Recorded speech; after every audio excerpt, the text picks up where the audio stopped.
under the leadership of our Chief Justice and with the assistance of Commonwealth.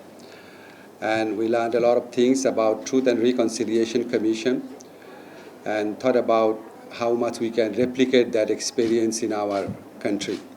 So the reason I'm recounting all this is to emphasize that I'm really personally grateful to Commonwealth, and I consider myself as a lifelong Commonwealth Fellow.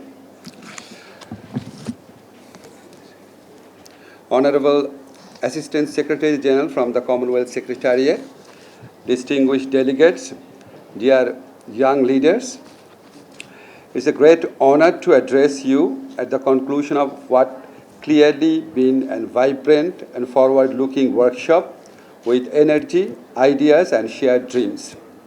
Over the past 2 days, I understand this platform has brought together dynamic young change-makers from across Bangladesh and across Commonwealth. You came not just to listen, but to contribute, challenge, and co-create a vision of democratic, inclusive, and resilient Bangladesh and a stronger Commonwealth. The Commonwealth Charter is not merely a declaration, it's a moral compass that binds us across borders. As advisor to the Ministry of Law, Justice and Parliamentary Affairs, I assure you that its values are deeply interwoven with our current reform efforts. Over the past 10 months, under the visionary leadership of the Honorable Chief Advisor, Nobel Laureate Dr. Mohammad Yunus, our ministry has undertaken bold reform aligned with the Charter's core values. I'll give you some example. We amended, some of you are law students, so you can well understand the meaning of these reforms. We have amended the Code of Civil Procedure to make justice faster, cheaper, and more accessible. We have drafted an amendment of CRPC to ensure right-based approach and strict safeguards during arrest and interrogation. This law will pass very soon. We advance full digitalization of the judiciary to ensure transparency and efficiency. Shiny chule ekhon hobe shop hairstyle. Silkor দ্বিগুণ shiny চুল প্রতিদিন. The work is not still done, but we have actually started the process and wish to make a significant contribution to digitalization in next 6 months. We amended laws on gender-based violence for time-bound justice and introduced digital marriage and divorce registration, ensuring gender equality. We reformed judicial appointments in the higher judiciary, enshrining transparency and merit-based appointment through the Supreme Judicial Council. We have also revised the Cyber Protection Ordinance to uphold freedom of expression.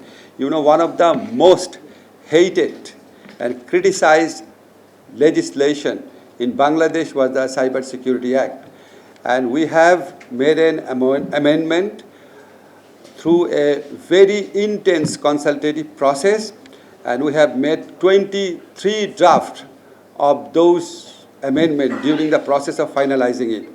And it was a great surprise for me when I met people from Amnesty.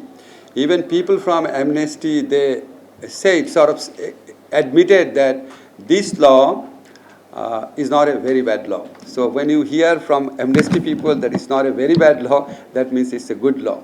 And if you compare the cybersecurity law, what we have done to the past versions, definitely we made significant advancements in terms of securing people's rights and helping them from the operation of state machineries. These are not isolated changes. Together, they reflect our commitment to the rule of law, good governance, judicial independence, and human dignity, values that echo the very spirit of the Commonwealth Charter. Dear delegates, this workshop has reaffirmed a powerful truth.